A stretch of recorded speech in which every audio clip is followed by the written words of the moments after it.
stupid.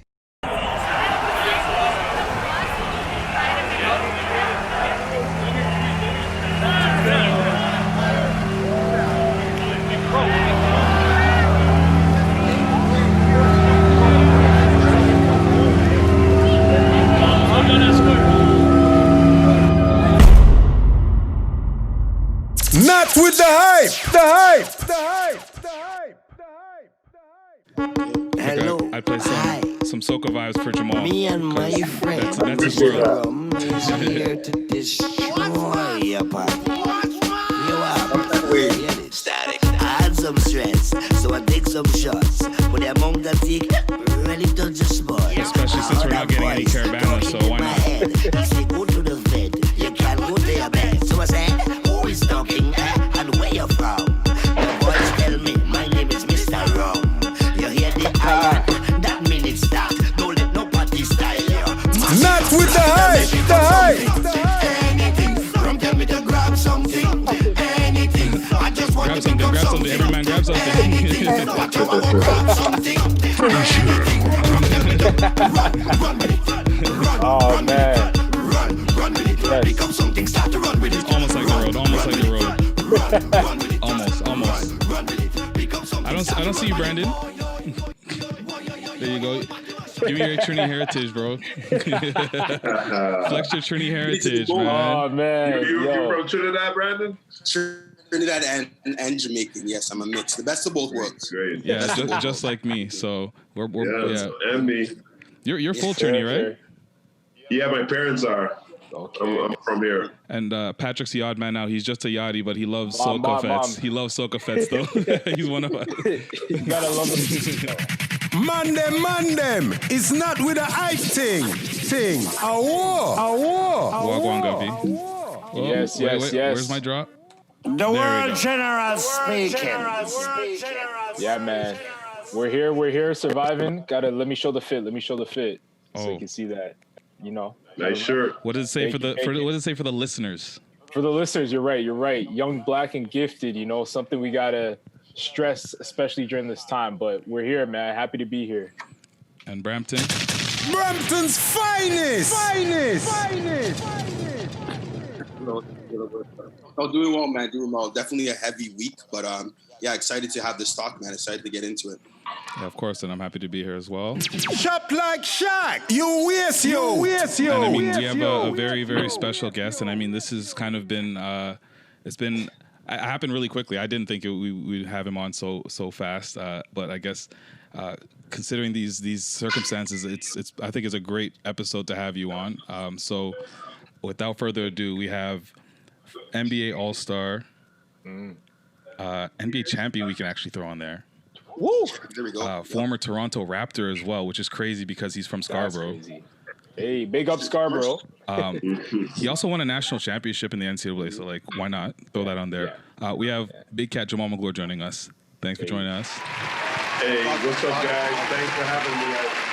It's been a long time coming. I'm glad to be on.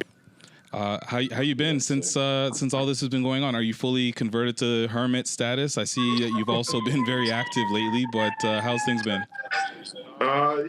Overall it's been okay. I watch the news every day and it's depressing. The fact that there's a lot of people that are dying.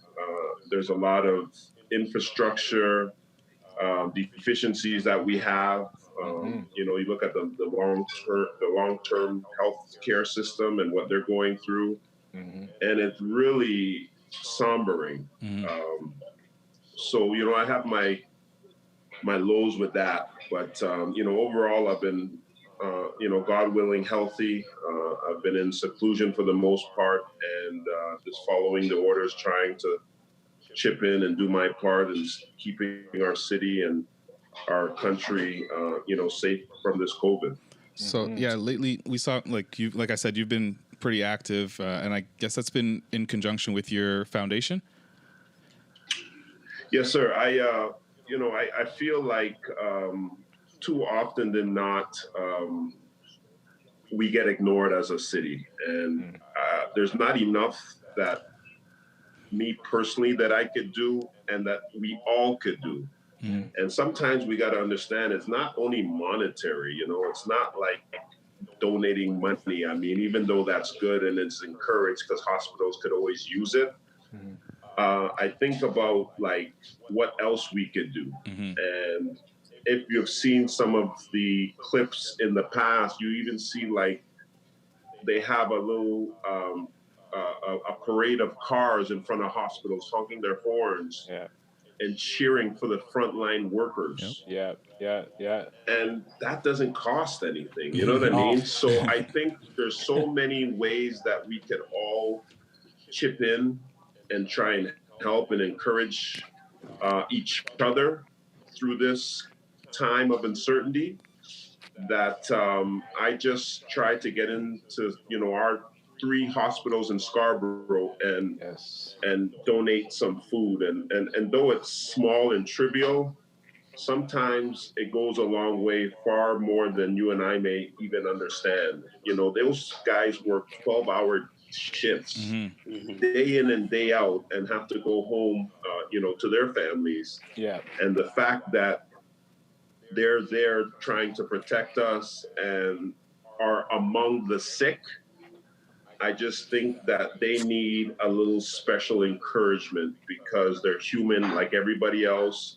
They have their highs, they have their lows. And if we don't keep them afloat, then this problem is going to be a lot longer than it really needs to. 100%. On that note, I just want to highlight too, I don't know if you guys saw this, but there's a little heart T-shirt. I'm trying to see if that will show. It's coming through with the logo in the back, but yeah. But it's I like it. Yeah, it was from a campaign that Rogers actually was doing in partnership with a bunch of other foundations. It's a Smile campaign, so you can buy the T-shirt. It comes with a mask, and the proceeds were actually going to COVID-19 refunds and frontline workers, and basically showing our support for all the people who were, you know, taking care of us and making sure people are safe. They're making sure our stocks at our grocery stores are shelved. Absolutely. You know, so yeah, man, definitely got to support those who were taking care of us during this time. Yeah. Because they're susceptible to getting sick. I mean, let's face it, they're out there every day and they're asking everybody else in this world to stay inside. So those are the people that we really need to try and check for during this tough time, and that's all I'm trying to do. 100%. So could you talk a little bit about your foundation, like what it is and what you've got going on with that? Because I know I like behind closed doors, I kind of contributed a little bit to what you might be doing, and I'm not sure where you guys in terms of revealing what you have planned, but just maybe a little bit about your foundation and what it kind of stands for. Well, Shaq, you've been involved from day one, you know, from the days of Jamba and, you know, on to what you're doing now. Obviously, right now in the interim, I'm working on a digital basketball clinic for the kids. But the initiatives that I have is just trying to give kids a chance to dream. And what I mean by that is giving them a chance to go to post-secondary school. I mean, sometimes you know, you graduate from high school and then you want to know what's next. And throughout me and my team mentoring and, you know, providing some assistance in any way that we can, we want to give them an opportunity to go to college and get a career and make something of themselves. And what I've learned recently, that school, like university and college, is not as essential as it was in the year 1996 to 2000 when I went to school at the University of Kentucky. I've learned that trades are just as essential as going to school. So I'm opening up the doors to giving high schoolers a chance not only to go to university or college, but to learn a trade. And, you know, whether that's, you know, being a mechanic or whatever, I want to be able to help. And that's all that's basically what the foundation is about. It's about giving kids a chance to dream and giving them an opportunity that they might not have otherwise had. Absolutely. And in regards to your digital clinic that you're going to have with the younger kids, of course. I remember playing Jamba and getting killed by them for many years when I was playing. But for those kids, is it ages? Would it be simply like the high school all the way down? Are they getting that the access to that digital clinic for them to to be honing on their skills right now during this time? Absolutely. I think it's open to everybody.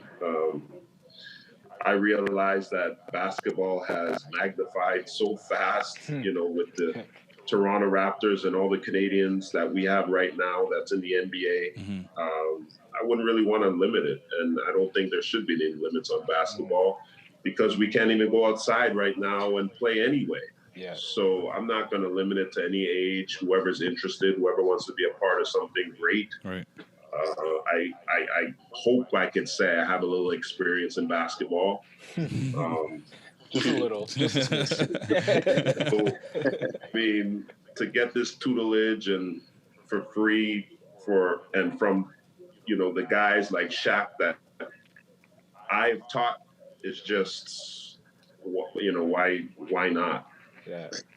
No, trust me. It's crazy to say, like, when I think about how long ago that was and just where everything has gone, and a lot of those guys that I've come up with and where they are in the world too. Like, I think you can say it's pretty astounding to see what can really happen once you have like that family outside of your family that kind of helps to support you in whatever it is, aside from sports.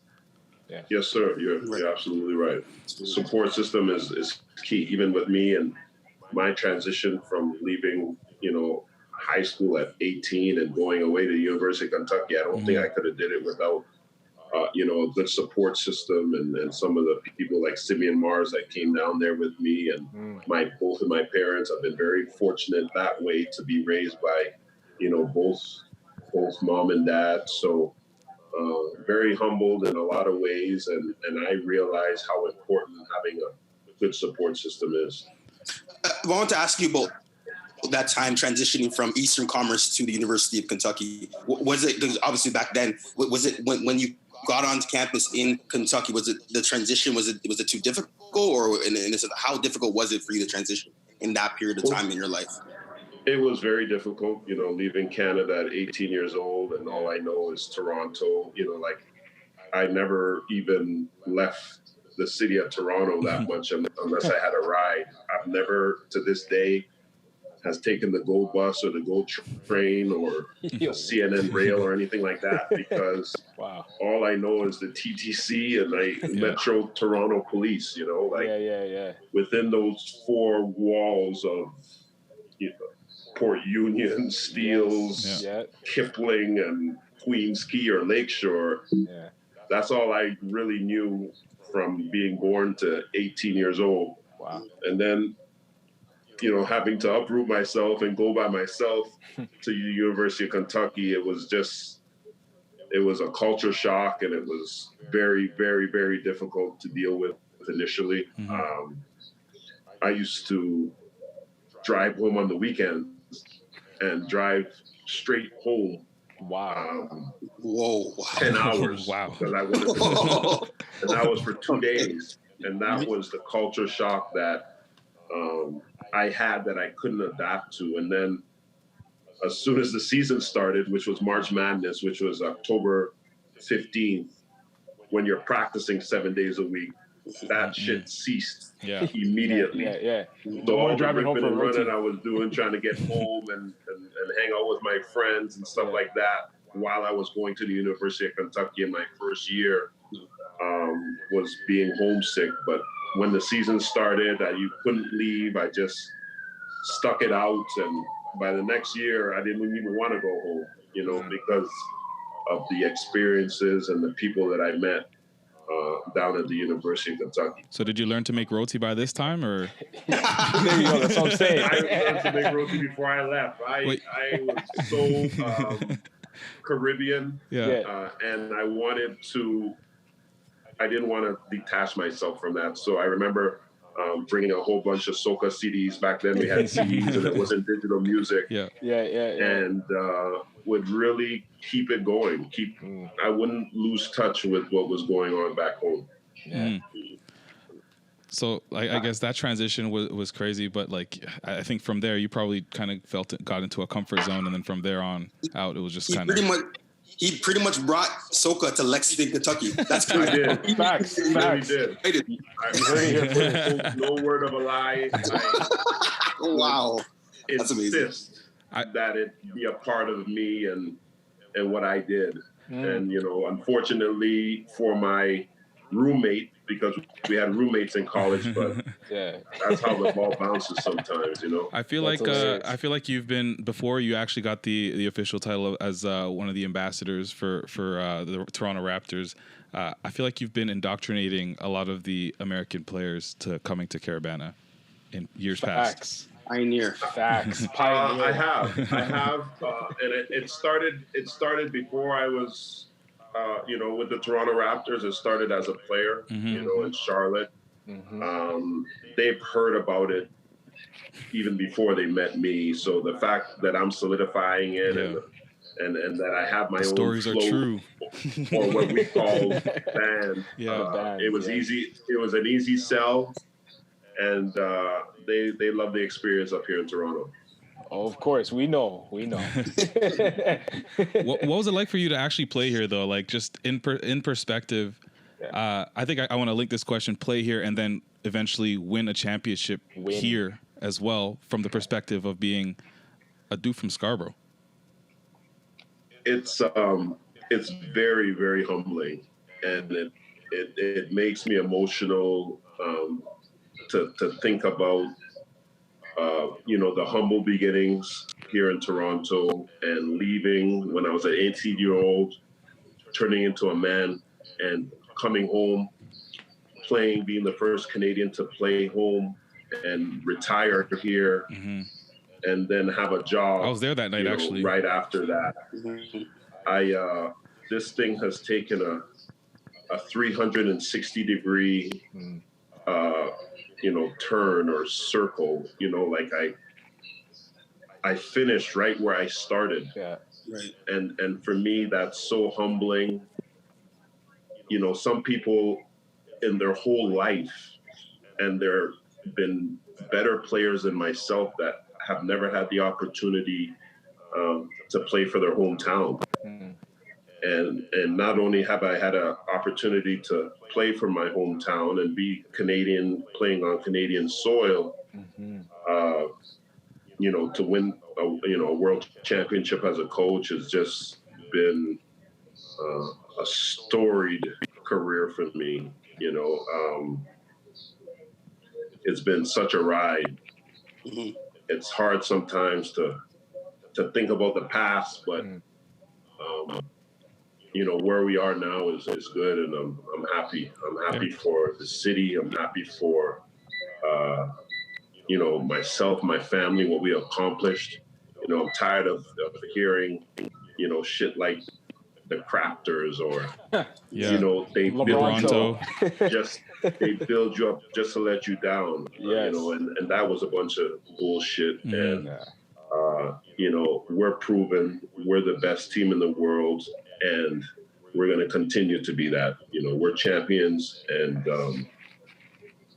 that shit they can't take away from us. Yes, absolutely. Yes. What I was going to say, I'll be the first one to actually buy your book once you put that all in, obviously, in the book too. But I had a lot of pride when you, obviously, I remember you playing with the Raptors, and Jeff T tried to talk smack to you. I remember that day. I'm like, well, what is he doing? And of course, you just put it to him, right? But I'll be the first one. I'll be the first one to buy that book. Yeah. I mean, I used to enforce and impose my will on these guys, and you know, there's nothing wrong with me. You know, I just nothing more than having an edge. But you know, there's this notion that Canadians don't know anything, or at least that's how it was 20 years ago when I started. And I just... Did you face that in the NBA? Would give them a harder time than they would give me until we get results, you know, like if somebody came in the paint, I'd warn them and say, if you ever do that again in this game, they're going to carry you out on a stretcher. I love it. and they backed off.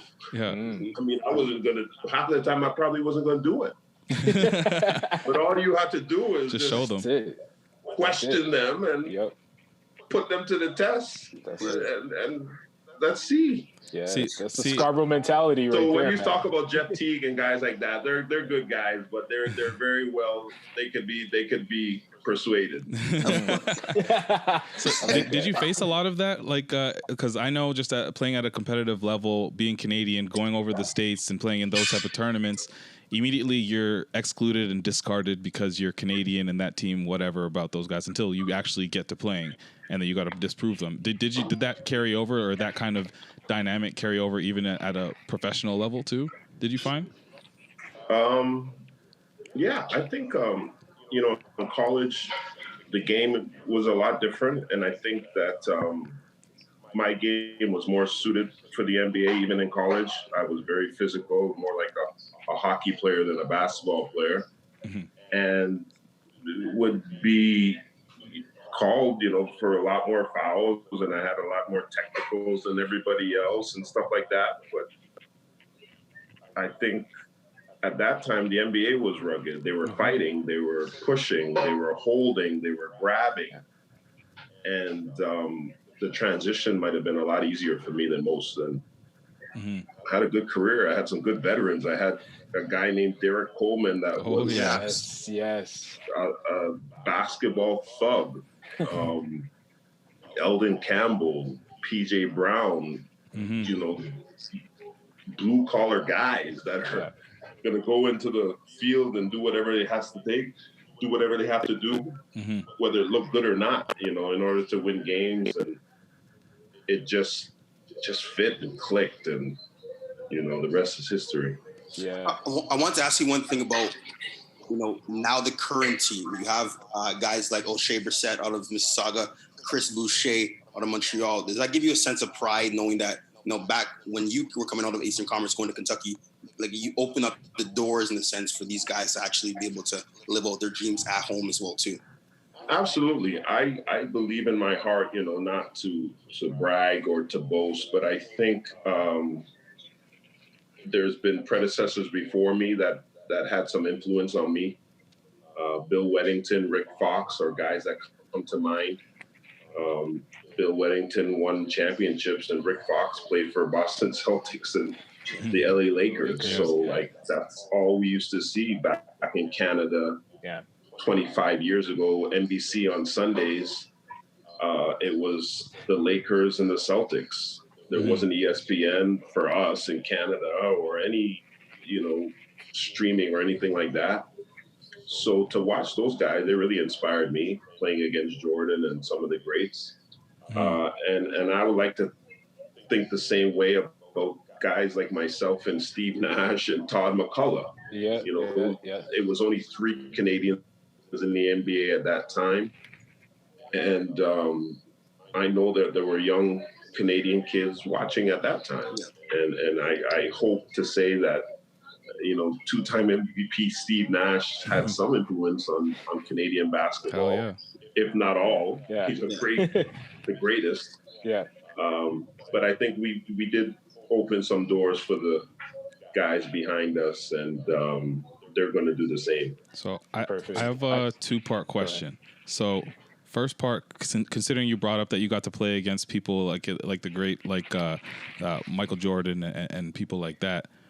What did you think of the Last Dance documentary from your perspective of being a guy that wasn't necessarily playing with Michael, but you were kind of around at that time? And then fast forward to the Raptors winning a championship in 2019. How amazing would that Last Dance documentary look in 20 years? How crazy would that be? It would look great. The Last Dance was a great documentary. I think that you can't take anything in the NBA. We say, when you win or lose, you can't be too high and you can't be too low. I feel like sometimes the media will put a spin on things the way they want to see fit. So I wouldn't really take anything that way from a grain of salt. Michael Jordan, in my opinion, is the greatest player of all time. And he's proven by winning 6 championships. How he did it is irrelevant at this point. He's a winner, and that's what we all aspire to do and be.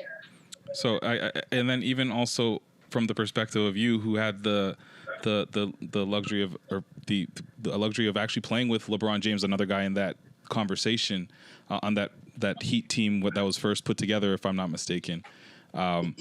What, like, in that, I saw that Paul Pierce said that he doesn't throw LeBron on his top 5 at all.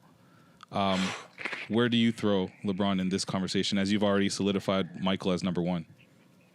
Well, I think LeBron is definitely in the conversation with Michael Jordan. He is a great player. I've played alongside him. He's a cerebral assassin. He prepares like nobody that I've ever seen before. He takes care of his body. He watches film. He's a leader. He's vocal.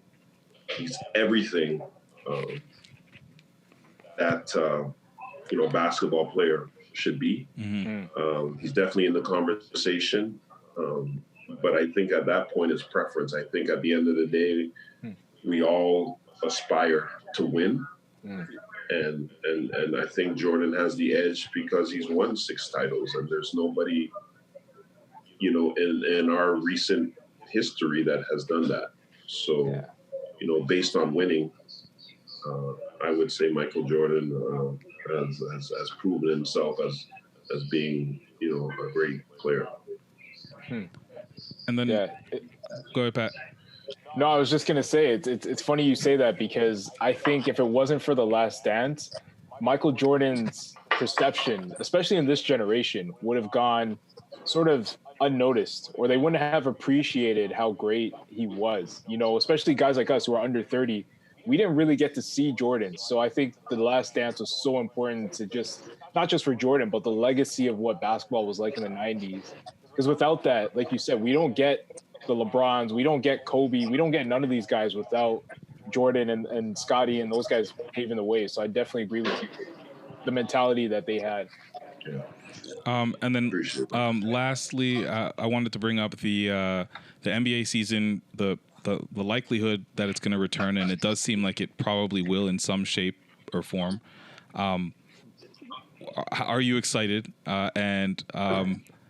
What are your expectations going forward with that? Because it seems like it'll be something where there's going to be no fans. It'll be kind of held on a campus kind of situation where, I don't know if that's going to be a cool vibe that's going to be similar and reminiscent to what these guys used to do in AAU ball and stuff. But I don't know. What are your thoughts on that?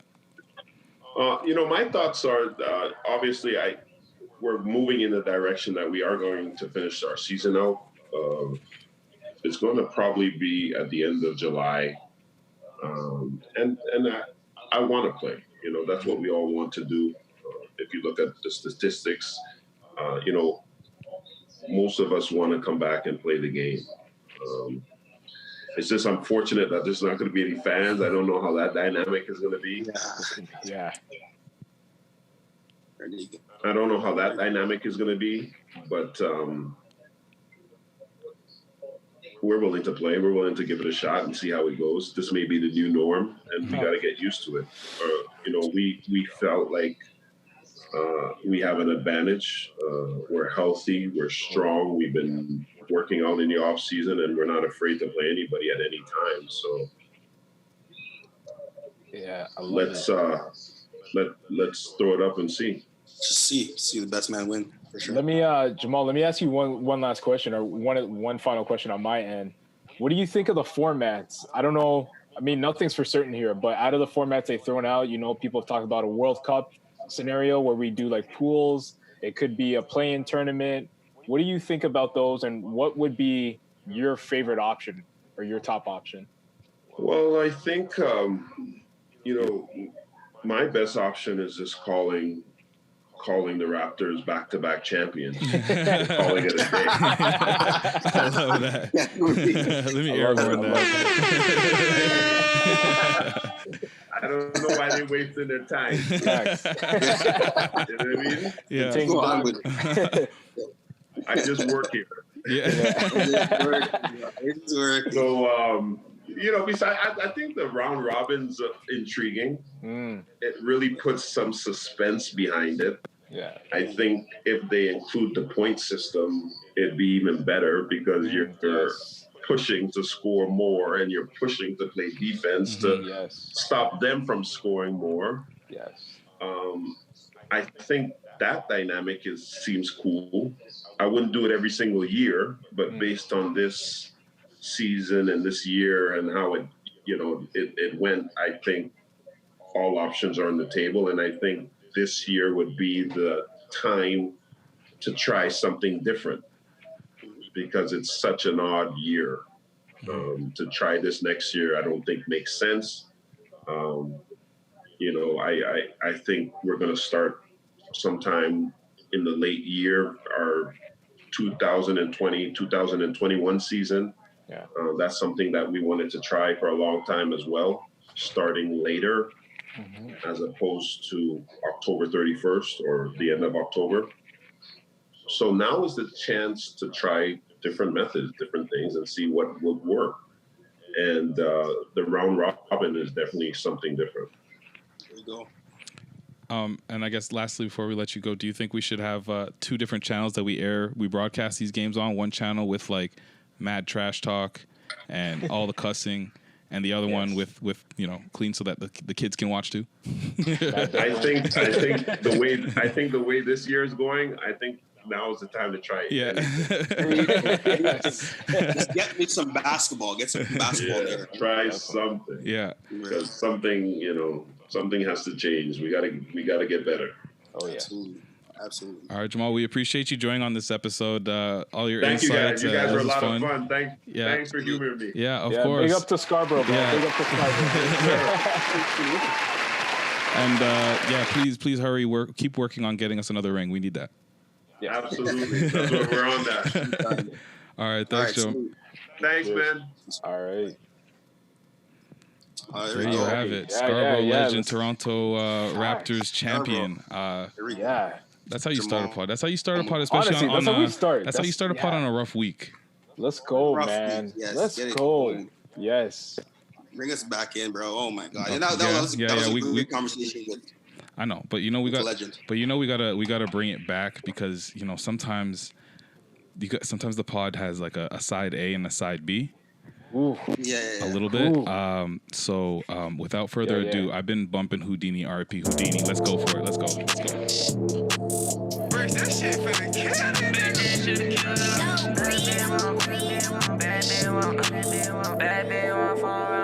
Not with the hype. The hype.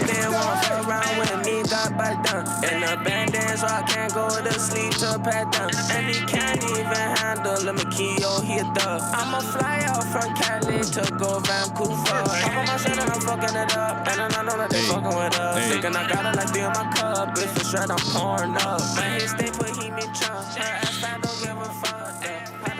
Yo, Houdini snapped on his album. Too much, man. Hey. Oh man. And there's too much playing music after these guys are gone, man. I know. Honestly, I'm right? sick Honestly, of it. I'm this so is sick of happening it. too much, man. So if you guys have been living under a rock, Toronto, I guess rising star, we can even call him, rapper Houdini, was downtown Toronto, and he just got. I think he got. It looked like it was very targeted. And he was shot and killed in a situation where I believe 2 or 3 others were injured as well. Like it was a very messy situation. Two other people got injured. A 27-year-old woman, I believe, and a 15-year-old boy. Yeah. And I believe who shot Houdini was also a minor as well.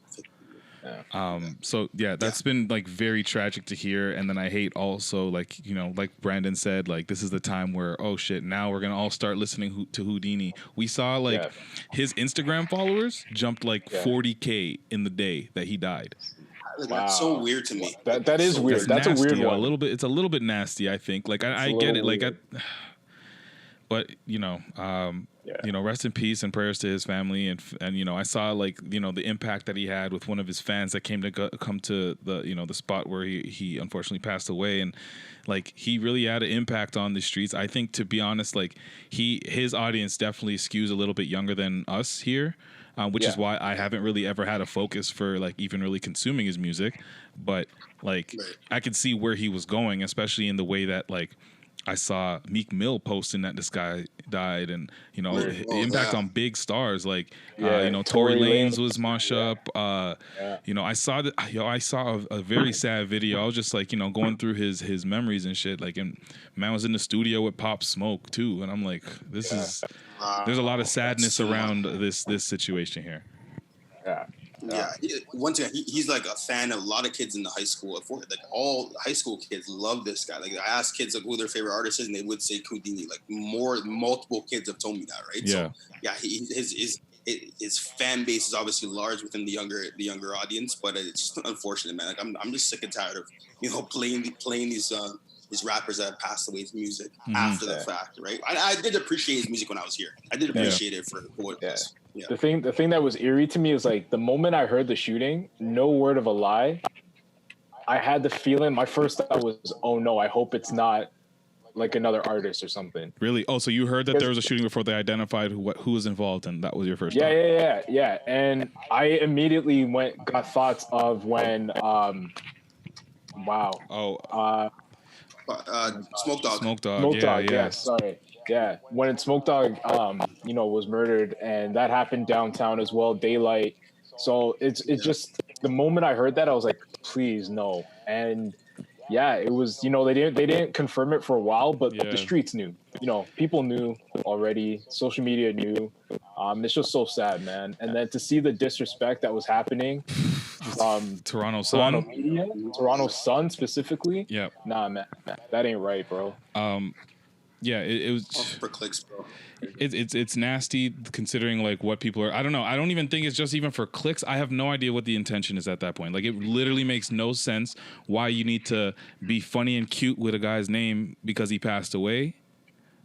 Like, I don't know. And then when they released the picture of what this guy looked like some real, I don't know, short fedora wearing, super Caucasian, probably has a bunch of prejudice. And I heard like he even like, I don't know, I didn't fact check this, so I'm not going to spew shit that's not true, but I saw that he manufactured Drake lyrics for the purpose of this article to get like a point across. And so I just thought the whole thing was really nasty, and I just don't see the reason why even bother. Like sometimes you don't have to, like, this world is very fucked up. You can find some easy news for somebody to click on very easily, you know? And I think, yeah, I get it. Your job is to sell papers or get eyeballs on your content, but like Houdini dying is enough to get what you need. That's it. You know what I mean? That's it. Yeah. And I think every journalist needs to have some journalistic integrity at some point. Like you were taught this in school, right? Like you have to have some journalistic integrity when someone's passing away or something serious is happening, right? Like they want clicks. Toronto Sun is known for their outlandish, headlines and whatnot. But like when it comes to this too, like his family members were tweeting like, "This is my brother just passed away. Like you're doing this now. It's embarrassing, right?" Yeah. And it comes back to the heavy week that we had when it comes to, you know, anti-racism and just in general, the disrespect that a lot of minorities have in the media landscape too. Yeah, and then I think, and like this, like what we were saying, like this week has just been like completely tragic across the board. Like with George Floyd passing away, I don't think that happened at the time, the last time we recorded, because there's been so many developments in this story that it didn't happen, I guess. So this is with it would have happened the day it came out. Our last pod came out. Okay, so like George Floyd, he was living in Minnesota, and I don't even really understand the reason why he was stopped and detained. Sorry? Forgery. They said it was forgery. Of course, he was accused of forgery. Okay. Pat probably can speak to it a little bit more in depth, but I know it was something that should not have resulted in the outcome that actually came from it, right? And it just further, like, we'll get into it and whatnot, but it doesn't matter what the case is at that point, right? Because exactly how it was caught on tape, how it was exploited to to just the masses in general. At that point, it doesn't matter. Now you have someone's life in danger, and you're disregarding that for whatever you took him in for. Yeah, basically. So he was detained, and he was detained. They said that he was resisting arrest. There's video footage that shows otherwise. And then as he's being detained, he's on the ground, eventually handcuffed, and then a cop puts his knee on his neck. Therefore, as he's dying, and we've seen it and heard the exact same thing before with Eric Garner. I can't breathe. I'm gonna die. I can't breathe, and dies. With this cop's knee on his neck, posing. I think there was even a little smirk on his face at some point. Like it was just a completely unnecessary. The funny thing is I thought, and there's nothing funny about it, but the thing is, I looked at him and I'm like, this guy looks like Steven Jackson. And lo and behold, Steven Jackson is mourning his death. And I thought he was just mourning his death because he identified with him, because he actually looks like him. And maybe somebody said, yo, that could be you. And maybe he felt it. Nah. This is his childhood friend that just so happens to look just like him, so much so that they called each other twin. So it's just really crazy. Here's Steven Jackson when I think he's in Minnesota at this point, because as soon as it happened, I saw him post a video that says, it doesn't matter what I got to do, whatever, I'm going to Minnesota, and we're going to fight this thing, basically. I'm here because they're not going to demean the character of George Floyd. That's right. My twin. Mm-hmm. A lot of times when police do things that they know that's wrong, the first thing they try to do is cover it up and bring up your background to make it seem like the bullshit that they did was worthy. When was murder ever worthy? Never. But if it's a black man, it's approved.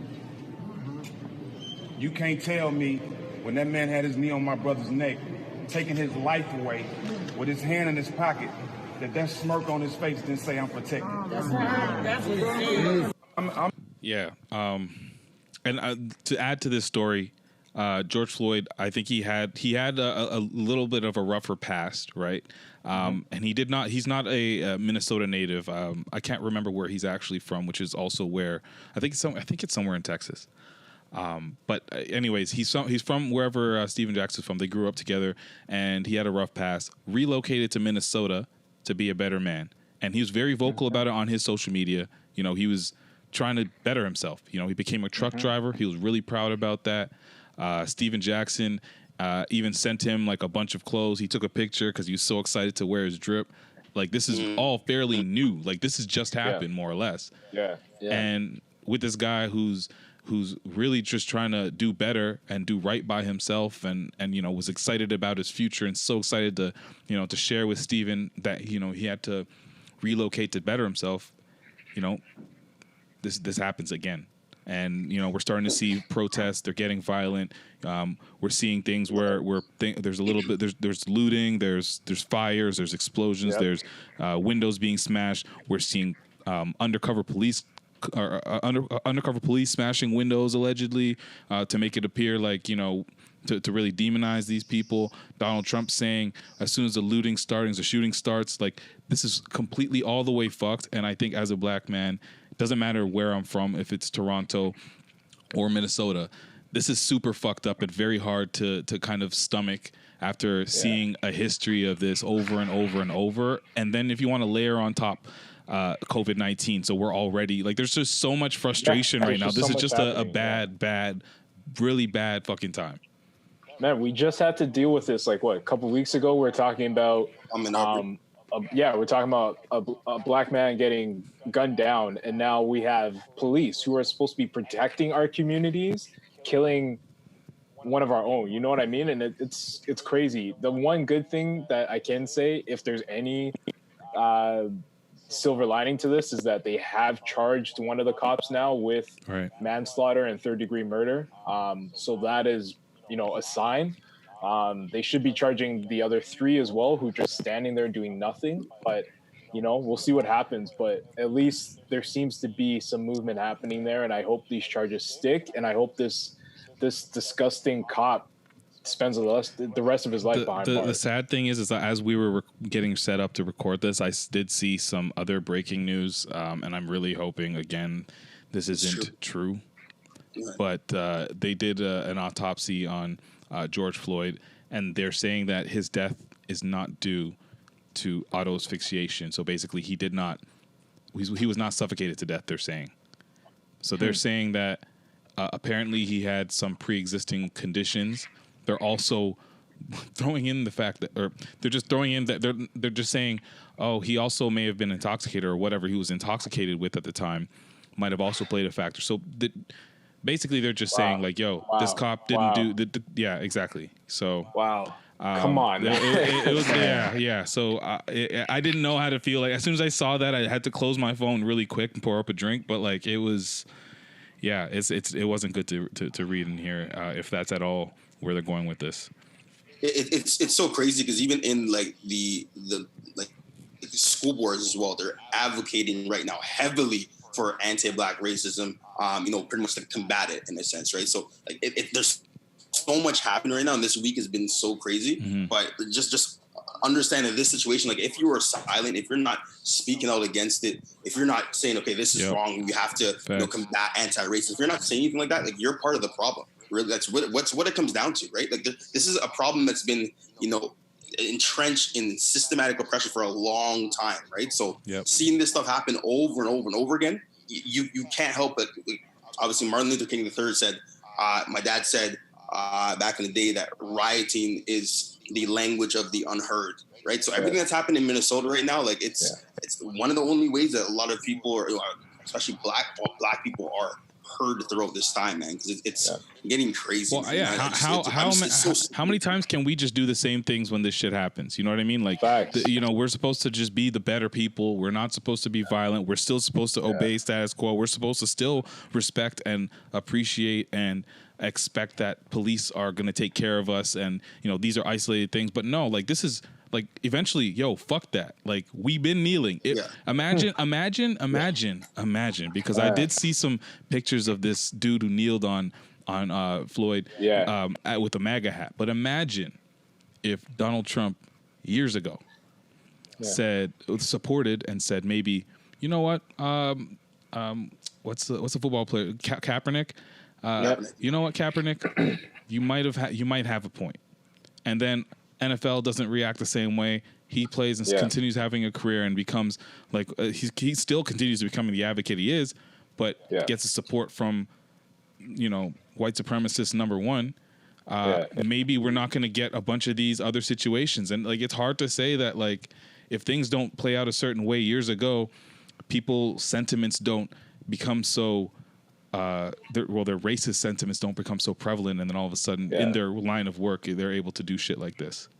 Yeah, the thing that pisses me off the most about I don't really want to talk about Trump, but the thing that pisses me off the most about that guy is the fact that he wants to bring in the National Guard in Minnesota and really go after the Black people there.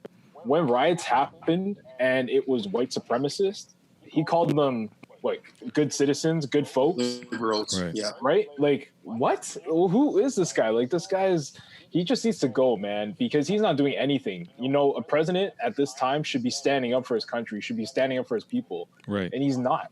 He's That's not the reason why leadership at all. That's the reason why, like, you cannot have a racist as the president of the United States of America at all because of what's going on, right? And a lot of people are saying, "Oh, these riots." A lot of people have even told me, like, "Why are they doing that? Like, they're ruining their community and whatnot." I'm like, okay, well, riots are worse. Riots aren't worse than murders. If you don't want any riots, stop the murders. That's what it comes down to. Don't murder if you don't want the riots. Easy, simple. And if you're not, if there's no positive outcome in general, you can't be surprised if these riots are actually happening, right? Like it's nuts because it happens over and over and over again. There is systematic oppression, systematic, of course, racism that's entrenched in America, even in North America too. Right. And just the fact that it's just continued to go, man, it's pretty sad. And it's just like what do we tell to our kids coming up? Like, what do we tell to just even ourselves? We can't even go out there and actually feel like we're actually being protected. Like we are looked at immediately. And even T-Rex said this on the social. He said, like, people. I'm a big black guy. I do have that clip. People are nicer. People are nicer to, of course, their dog than, of course, when they see me. Right? It's just it's sad, man. Yeah, let me play that clip right now, actually. But what I want to say is, from here on out, I am no longer going to mute how I feel. when I look to my left and to my right, I don't really hear the rage that I feel coming from anybody else. The concern, the fear, and that's fine. But what I've done in the past is I've allowed that silence to make me feel like I should be quiet too. I've allowed that compliance to make me feel like I should comply too.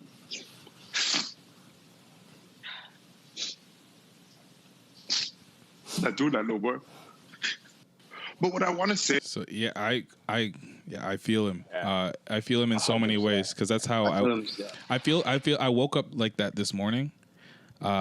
Today was like all the world aside. Like today was a good day, but I didn't see it that way when I woke up, and I didn't feel like a lot of people could relate, and that's when.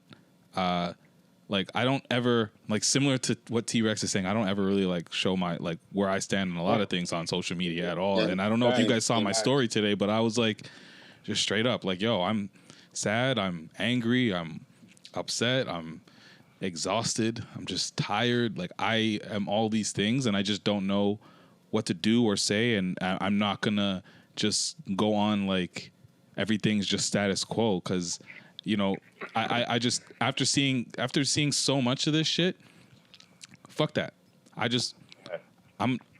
think everybody needs to know and be put in their place and let everybody know how you feel when you see shit like this because a lot of the times we're like, yeah, we're so used to it and yeah, cool. We're supposed to get the hashtag out, maybe retweet the something. And then move on to the next one. But like I feel like a lot of people like this is the boiling point. Like this is the one that's really gonna change the way people actually mobilize. 100%.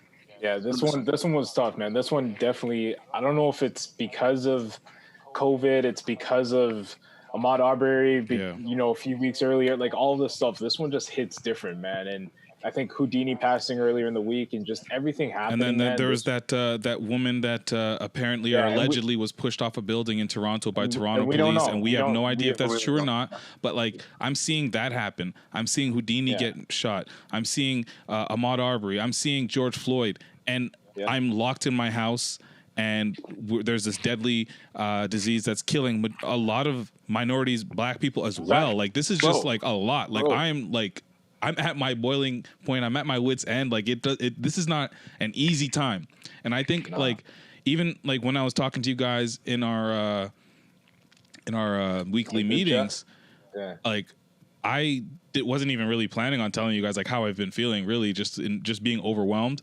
But I feel like a lot of all of this that has been going on has made me feel really overwhelmed, more so than how I usually am because I think that's just how I feel working wise. Yeah.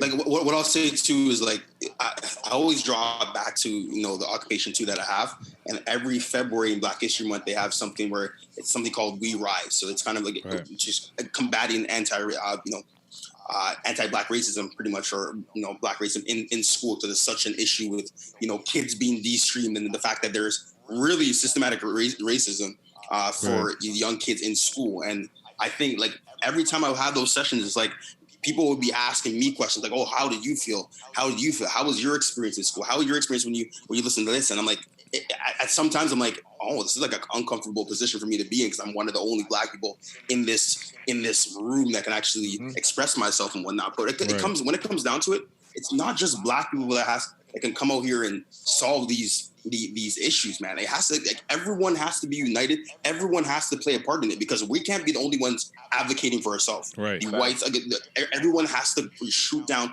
the white supremacy, of course, and shoot down you have to be anti-racist. That's what it has to be. That's actually what it has to be. Like, you have to shoot down those people that are not, not combating it. Because if they're not combating it, I'm paying attention to you. I'm paying attention to you right now if you're in silence. Yo, one thing that like got to me this week is that, we talk about it can't just be us. This isn't an issue for black people to fix on our own. And when Kobe Bryant died, I had a lot of people reach out to me and it was really devastating and sad. And I still think about that, but where's that energy now? You know what I mean? Where are those people checking in to say like, how are you? Are you good? Like, what can I do? This is a situation where we need people from all communities coming together and be like, all right, how do we fix? How do we help? How do we help? You know what? I've been very surprised at now that you say that. Once I posted my little bit where I've just been like, yo, I'm just fucking done. Like, I don't know what to think. Like, all I do is entertain people, to be honest, if you really think about it. You know, we have a podcast. Yeah. I'm the meme guy sometimes. I've been doing my daily moods. Like even today's mood, I couldn't even do a happy fucking mood. Like, no, fuck that. Today was kind of militant. Like, all I do is fucking entertain people. So it's like, you know, when it's finally like, I'm just like, yo, in real life, we're getting killed like this. I just don't feel like entertaining. Like, I'm just not feeling it. And that's when I put out what I said about just being fed up. And I was just surprised, like really surprised with the reception and the people who weren't even, most of those people not even black at all. You know, just, you know, sending their love in one way, shape, or form, whether they were just like simply just saying, yo, Shaq, you can talk to me anytime you want to talk. You know, give me give me some hugs and you know, whatever. But like, everybody just showed love, and I really appreciated that. And like, I just kind of want to shout out everybody that I've kind of talked to today, because I felt really hopeless and alone in the way that I've been feeling in this situation. Aside from, you know, you guys that definitely are of the same demo as me. Outside of this, like, not all of my friends are black dudes that are like 29, 28. You know what I mean? Of course. Yeah. No, a lot of people, and I have to shout them out though. All those people that are saying like, what can you do? Can you, rather than just putting the hashtag or a little tweet out there, are you going to send some money towards the GoFundMe? Are you going to, you know, ask, you know, people, how are you going to help? How are you going to help? And there's all these different resources that people are checking into, because first thing they got to do is realize that they're privileged, right? Once they realize they're privileged, to realize exactly what they deal with is totally different than what we deal with on a regular basis. And just like you, I have obviously many friends from different walks of life too. So a lot of people are reaching out and understand like this is what it is. And it's the first time too, I keep going on, but it's the first time too where I've actually been really outspoken and, you know, talking to groups where I'm like the only black guy in a group of like 10 people. They're talking about this situation. It's like now I'm like, yo, I gotta be that angry black. You gotta be the angry black guy, to be honest. Like I like the whole stigma about being pro-black equals anti-white, and that's why I feel like I've governed myself in a certain way unintentionally. Like, I know, like, you know what? I'm not gonna push the button. And I don't want to be that guy. How many times I know we've all said, I don't want to be that guy in different circles, different situations at work, whatever it is. You know, fuck that. You got to be that guy. I think. But yo, it happens. Like, we get thrust into that situation. Like, the three of us, we've had this conversation numerous times. So the three of us are often the only black man. Yeah, we're often the only black male in a room. Token. We've always been token. To the fact where in university, like, our props couldn't even tell us apart because they just assume we're the same black person. You know what I mean? But like, we gotta. Other than me. Yeah, other than you. But like, I say all that to say, like, honestly, man, I'm with you. Like, I'm ready to do whatever it takes. Like, yo, if someone has a cause out there that they're reaching out to youth or they're doing something, I'm here, man. Because honestly, I'm tired of feeling like I'm doing a job that's not supporting what I really care about and who the people I care about. So that's it, man. Like, it's time to put our boots to the ground and get to work, yo. Yeah. And I think probably the best time for this to happen is like people are actually waking up now. People are finally waking up, and I hope it continues, honestly. Okay. I really, like, honestly, rest in peace to everybody that we've lost over the last couple weeks. You know, stay strong for everybody that's like really feeling it. Talk to me, reach out to me, DM me. We can talk. I want to talk. You want some? Sorry, shout out to everyone there. I don't want to, you know, interrupt you, but you want some good news right now. Just to kind of flip the script, just off the bat. You want some good news? All right. First thing I want to say is Chubbs came through. Chubbs came through for my job, bro. I got it back, fam. I got it back today. Hold on. We'll get there. Hold on 1 second. Come on now. R.I.P. Houdini. We got vibes. You know the song. If you're a podcast fan from this for a minute, this has been our song for a while. Let's fucking go. Not with the hype.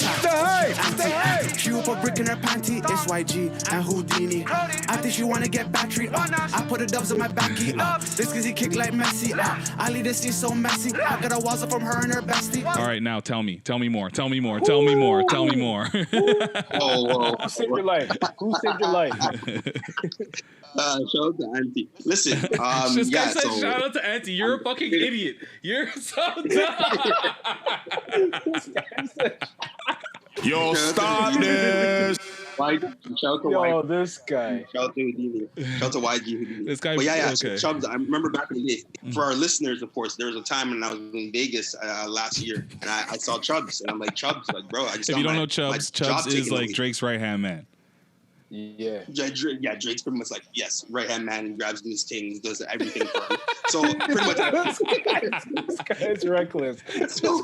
So yeah, when I saw him at a beach club event. Went up to Chubbs and like, yo, Chubbs, I was obviously off. I was off this. I was gone.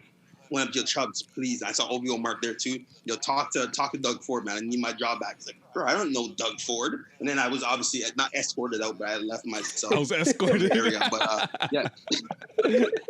but now a year goes by. Yeah. A year goes by, and I today I was placed into back into the school that I left from last year. So I feel like LeBron coming back from Miami. Okay. Brampton's finest. Oh, I didn't know this guy's that sick. Who's that? What's wrong with this guy? Who's that? Yeah, going back now to the school I left, and going to obviously be a positive role model for the black youth, for the marginalized kid. Yo, your segue is way better than what mine was gonna be, because I was gonna out myself just out of pure. Wait, what? No, not like. I was about to overshare. I was about to overshare. That's what I meant. Overshare. I did drop it. Okay. Anyways, keep going. No, I'm not gonna overshare no more. I'm not gonna. You guys are gonna have to learn next episode. You have to share now. No, you have to share now, bro. You gotta share now. Shit, dog. People want to know. People want to know what it is. It's okay, man. People want to know what it is. You gotta share. Hey, whatever it is, we're here for you, man. We're here, fam. We're here. We're going. Okay, I will say, vaguely speaking, at one point in recent history, I did download Hinge, right? Just because out of boredom and curiosity. So I did it. For sure. I did it. Yeah. Oh, jeez, I'm sweating. It's because Brandon already knows. That's why. Oh, okay. And like, I was like mid profile, not even fully done. Yeah. Finish the profile. And I as soon as I saw, I'm like, oh shit, I got a match already. Interesting. Or a like, sorry, because they can like your profile, whatever. Okay.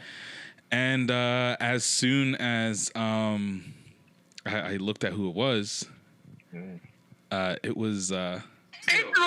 No, sorry, I didn't mean that. That was a mistake. Pause and play back. Pause. That was a full mistake. Okay, fuck. No, that's not what I meant. That's not what I meant. Hey, if that's man. No, fuck. All I was gonna say was Sagittarius Shouty. No. Yo. What? Yo, what if Hinge just has her like everyone to start? Just so you can be like, yo, I'm fucking good. Oh, how bad do you really want to be here? You can leave right now. We got Sagittarius Shouty ready, served up for you. It's like MySpace.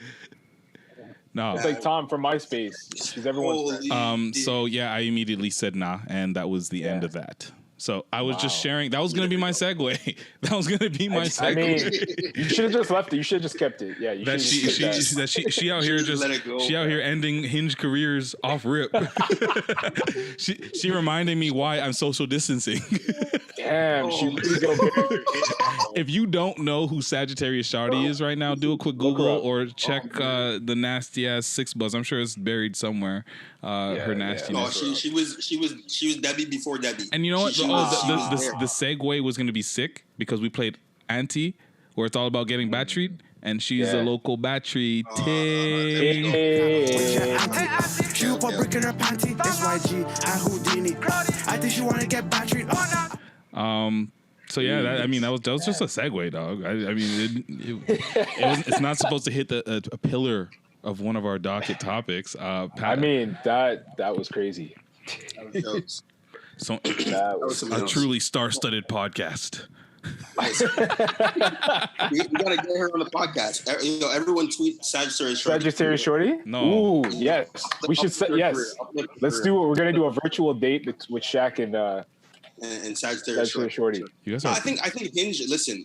I don't know really how it is in those streets, but I think Hinge is definitely. Didn't you used to be on the Hinge back in the day? Back in the day, I dabbled in it a bit. Listen, it was actually don't give me the. Okay, listen. We just talked to a professional athlete. Okay, he didn't talk to us like that. Honestly, look at this guy's response. You guys are all talking like that. Hey, anyways, so what? It was dope. It was actually interesting, man. It's an interesting concept, and I feel like it's a interesting professionals. It's an interesting concept. Interesting concept. Oh, so good app. I would say. Yeah. Yeah, Patrick, how is it? I don't know. I only did Tinder. Were you around from Bumble? Or did you miss that? Tail end. Yeah. Tail end. Yeah. Right at the end. Okay. But it was interesting. Yeah. It was interesting for sure. I feel like Tinder. I feel like Tinder used to be like rolling the dice. Like it used to be like it's either like really lit, it's really trash, or just fucking all over the place. Yeah. It was not the best. Not the best. Time with that Tinder. No, this is not the good. This is not a good time for any of that. Thank God, I just get lit and go for walks and play video games. There we go. I'm fully converted to like being like 16, 17 again. Like hey, why not, man? You want to know what I do for my lunch breaks all week? Oh man. So you're hopping on at the club at on what's the San Andreas? You're going to San Andreas? No. I'm active during lunch, bro. I'm active. Oh, okay. So I hop on my bike. Yeah, my bike. We bike. You have a bike, okay? I haven't been on a bike in over 10 years, so I hopped on the bike. Whoa, you fell off. No. You never forget that shit. And I rode my bike to the basketball court. Put up some jumpers. Okay. Bro, it's a 2 minute. It's literally a 1 minute bike ride. No. It's across the street. Guys. There are better courts. There's multiple courts in the area. I didn't go to like this is not the favorable one. You got to go to the Bernard Park. Like if all the real ones that are listening right now, they know Bernard Park is where it's at. So they just really recently took off the plastic shit off the rims so we could play. So I was just putting up some shots. Yeah, I'm getting it in. I was training with my brother the other day. Like training like I was 16.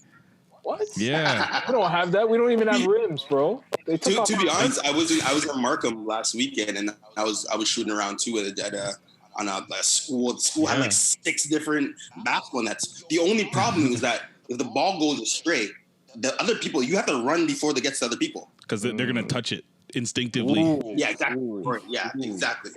See, you can't even do that no more, yo. Yo, we just get there early. Like when I was with my brother, we went to the court at like 10 in the morning. Fair. That's prime. Yeah, it's a good time. But like it's hot as fuck, so we died. Yeah. Like I eventually was one of those. I was like in my NBA off-season workout bag, Like you might as well throw me in the video with doing the things, Hold on. Were you hoodie Shaq? No. I was dad bod Shaq, straight topless. You know what I mean? Okay. Damn. So no hat on, or is it just like you're letting the baldy just like shimmer in the sunlight? So that's a shimmer. Update on the baldy. It's not a full baldy. So like it's not a full baldy. I just shave it to like 1 or whatever the lowest of the low is. Put it really low. Give it a little lineup. It's whatever. I'm just. I've accepted the fact that I probably will not go back to work. I know for a fact I'm not going to the office for the rest of the year. Whoa, for real? Wait. Yeah, I'm not going for the rest of the year. So it's my choice, but they said that based on a company our size, we're waiting for the government to say it's okay to go back. When they do, 25% goes. Then eventually the next wave will be 50, and then 100. I am not. And then on top of that, there's also no meetings really. There's no interaction with anybody. You can't go like to break room or go to the lunch have the lunch communal area or anything. I'm just gonna be by myself in the office. I'm not spending $300 a month to just sit by myself. Nah. So I'm stacking for the rest of the year. 2021 is gonna be my fucking year. I love it. You and Brandon are gonna live together in Liberty Village. Like that's gonna be the spot. Listen, more or less. Yeah, well, that's what I probably was gonna do. But yo, speaking of that, there's some people that are saying 2021 is gonna be my year, but some people are saying 2020 is gonna be their year because we saw Trinity Bellwoods Park last week. Right? But now the crop circles are there. Chilling. Yeah, the crop circles are there. Call them crop circles. Well, don't even call it the crop circles, bro.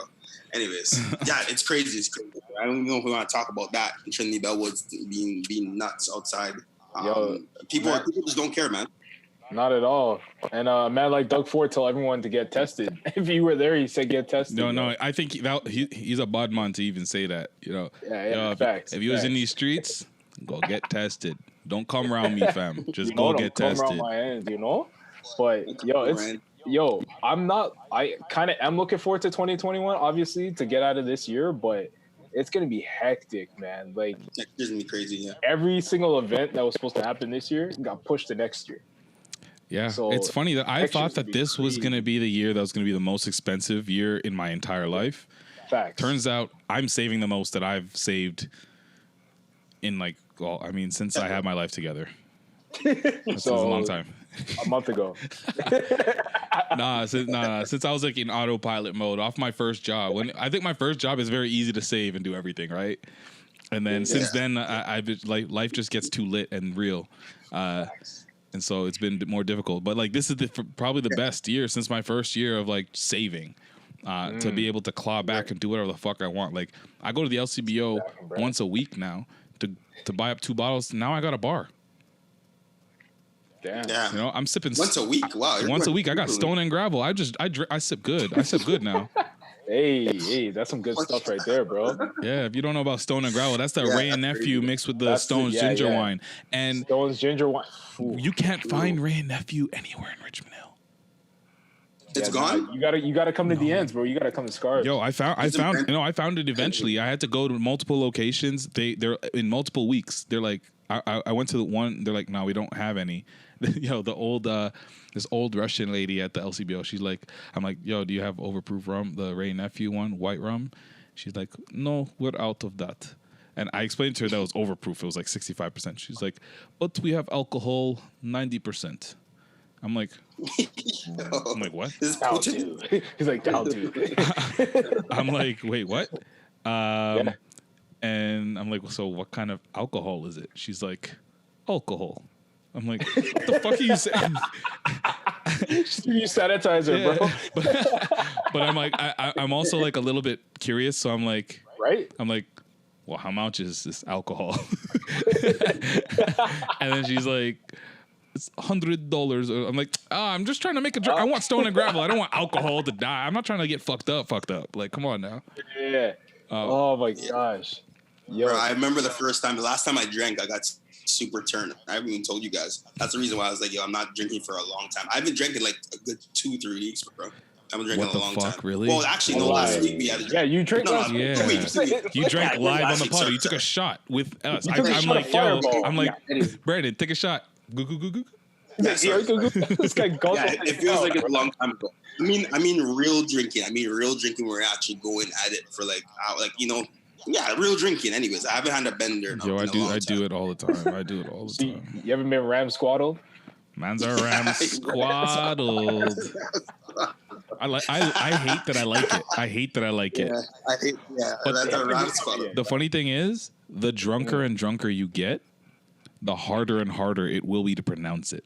Oh, 100%. So I think that in itself is a drinking game. You take one shot, you all say ram squaddle together. The person that's just like ram squirtle. Ram squirtle. Ram squirtle. Ram squirtle. Yo, where did this go? This guy's crazy. Yeah, man. Where did this pod gone? This pod's gone off the rails. You guys aren't. What was the thing that oh my gosh, Rob Ford used to say? when he got drunk. It was like a thing that I never heard. What did he say? Oh, whoa! You gotta tell people, all the listeners need to tell us exactly what he used to say. But it's not a bender. It's like a. Oh, he said he was on drunken stupor. His drunken stupor. Drunken stupor. Yes. I had a drunken stupor.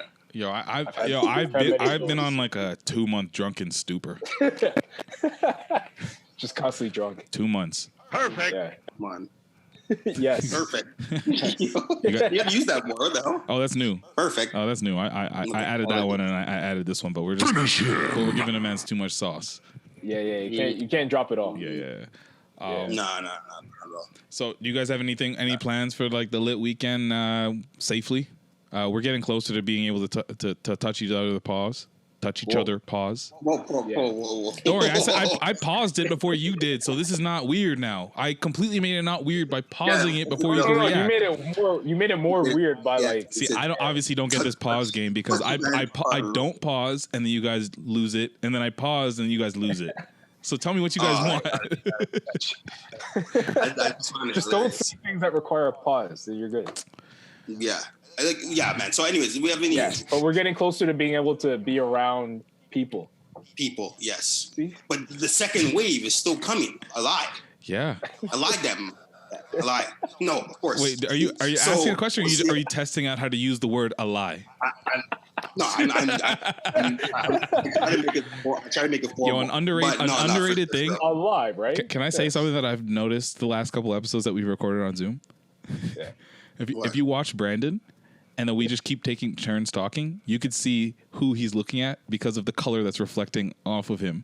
Yeah, it's jokes. Yeah, that's how I really black. Yeah. That's hilarious. So yeah, so wait. That's why I like when Patrick's talking. Because actually you can see I'm like, yo, there's no glitches, no nothing. And now you see this. This is what I hate. Oh, that's hilarious, man. Yo, Brandon's translucent, yo. This guy became translucent. I asked you guys because I do have something like really almost like corny / cool that I'm planning tonight right after we're done recording. Yeah. We're having a family pub night over here. Hey. So of course the Cox household would do that. You guys would do that. I planned it. So let me tell you the details before you don't get as excited as you should be for this because it's gonna be lit. So when this is done, I'm gonna go get dressed. I told everybody they're not allowed to wear anything that they've been wearing during quarantine. You have to wear some fresh. You need some drip. Like I might wear my gold bottoms today. But even Auntie's part of it. Auntie's part of it. Auntie gonna be dripping too. Okay. Dripping. Okay, got it. And so nobody uses the bar. Like y'all see the bar downstairs. That's only used when you guys are there. Hey. It's or I'll just go there for a sick FaceTime. You know, the Hall of Fame's over there. Like there's a lot going on downstairs, but like nobody ever touches it. So I'm like, yo, dummies, you wanted a 3,000 square foot house, right? Let's use it. Let's go. Big flex. Yeah, let's go downstairs. Hey, it's not mine. Don't worry about it. Let's go downstairs and drink by the bar. Okay, we'll play some tunes. Everybody's gonna be fresh. Okay, I'll throw on some family home movies. I recently discovered a video of myself playing basketball at the age of 16 that I've never seen before. We'll throw that on. Maybe play some Jenga. I got like a little putter thing with like a little golf hole. Okay. Okay. I also before we even get there, so I'm gonna change into my drip. I'm gonna go pre-drink upstairs with Malik. You know, I'll go pre-drink in 12A and then come down to 12C. 12. Okay. You know what I mean? So that's the flex tonight. I'm gonna get where I'm squaddled with the squad. Let me ask you something, Shaq. Yo. Where did this idea come from, man? Did this happen to be, because you saw a certain someone and their fiance last week doing a date night? They got dressed up, they put on clothes, had drinks, had dinner. Is that where's this coming from, Shaq? Is that how dare you say such a thing? You know it's supposed to be some. I didn't even notice. Okay. I didn't notice. Okay. I mean, I noticed you guys are doing cute shit, but like to me, that's so different because that's date coupley shit. So I'm like, nah, that's not me. Yeah. That's just Patrick and his wifey. I really respect you, bro. I love it though. I'm really so envious. I respect Patrick. I respect Patrick because he even took a picture and said views, the background of Brampton. I was like, yo, I salute you, fam. Like, everything you got. The Brampton I views. was actually like Brampton. I salute. Yo, Patrick. I mean, Brant. I was a big fan of that. Yo, one thing I'll say is that a lot of people are doing it. Kind of, I think myself and my roommates have really brought this to the forefront. Wait, hold on. Stop. You said your significant other / roommate, you're in trouble already. Yeah. You're already in trouble. What's wrong with you? Yeah. The point is, there's this game called Code Names. Okay. You can have a pub night, even with your friends, just on Zoom, just like this. Mm-hmm. It's something called Code Games. Like guys against girls, whatever it may be. You have teams. Super sick game because you have to obviously. There's one interpreter. There's one person that's saying all the words, and you have to guess the clues to get. It's a sick game. Right. I played it a few times with her colleagues, bro. Sick game to play. Code Names. Everyone do it. That and of course some other stuff you can do too. It's pretty dope. Games over Zoom you can actually do, bro. That's all I have to say. Okay, good. Appreciate that that recommendation. Before we go, I have another Netflix recommendation. Oh, what is it? Waco. Hear me. Waco. Okay. Waco. I did see this. So I don't know if you guys are familiar with Michael Shannon. He played General Zod in fucking that Superman movie. He played he's in a lot of stuff. If you saw that movie it's called The Iceman, where he's a mob killer. Anyways, Michael Shannon's in it. John Leguizamo's in it. Ruth from Ozark is in it. It's a pretty star-studded cast. It's a limited series, 6 episodes, 45 minutes to 55 minutes, around that range. And it's about what happened in Waco, Texas. I think this was like the early 90s. And this is where the FBI had a shootout / standoff with David Koresh, who's this cult leader, religious cult leader who has like a bunch of wives, and one of his wives is Ruth, who at the time when they got married was 14, and so they had allegations of child abuse. So they all came came on their property, and there was no conversation at all. It just started to a straight shootout. It was fucked. And this is a real life story that happened. It's a six series, 6 episodes. You're in, you're out, quality ass television on Netflix. Okay. Watch that. That's my recommendation for sure. I might do it. I probably won't because I plan on being outside this weekend. Yeah, I got an Apple Watch this week, guys. So get my fitness game up there. You know what I'm saying? Did you use your points that you were going to use for travel on an Apple Watch? I did. Did you actually? Well, kind of. It's a work thing, but yeah, I use money that. How did I guess that? Because I almost did the same thing, maybe. Yeah. So this whole weekend, I was actually supposed to be in Philadelphia for the Roots picnic, and I got depressed because I couldn't go. So I'm like, you know what? Screw it. I'm gonna use this money. Bought myself an Apple Watch. Sick. I like that. So here we go. I respect that. Yeah. You know what? Yeah. Maybe I'll dip in a dabble. You know what I mean? I might have to dip in a dabble. Spoil yourself a little bit. You know what I mean? 100%, bro. Yeah. But definitely everyone stay safe this weekend, man, or this week. You know, and yeah, man. Safe, by the way, Pat, thanks for introducing Versus. Bounty Killer versus Beanie Man was the best. Fuck, how did we skip that entire thing right now? Hold on. Like let's talk about it for like 2 seconds. Beanie Man's gut is crazy. Yo, that's a dad bod. That's a dad bod. I don't want anybody ever talking to me about a dad bod because I am nice. Okay, Beanie Man is unacceptable. This man wears his skin tight shirt. Like it's like me wearing this shirt. Yeah. Plus like a nice what I guess his gut is probably about like 5 inches off of his chest. It's nasty. Yeah, it's nasty. It looks hard. And he said he's inspired to work it out after being roasted. That's what he said. But they killed it. Like between Beanie Man and Bounty Killer being in the same spot doing a versus. Audio was perfect. I didn't watch the whole thing. I saw the highlights. I appreciated this one, Patrick. I wish I saw this one. Police came when you messaged me saying that they came to lock it off, and you're like, "Yo, I don't know if you could hear in the background, but Beanie Man is cussing him right now." now. I was you heard dying. it, right? Yo, I played that for my fam. Like, it was hilarious. Like cut. He like, oh, the police. Yeah. Multi-Killer is gone, bro. Oh, Multi-Killer left? Yeah, he left, bro. He's like, this guy left the room. Yo, Multi-Killer's like, yo, I got priors. I'm out of here. I just got out. It hasn't even been a year. It's been a couple of months. I said, boy, damn I reach. Driver.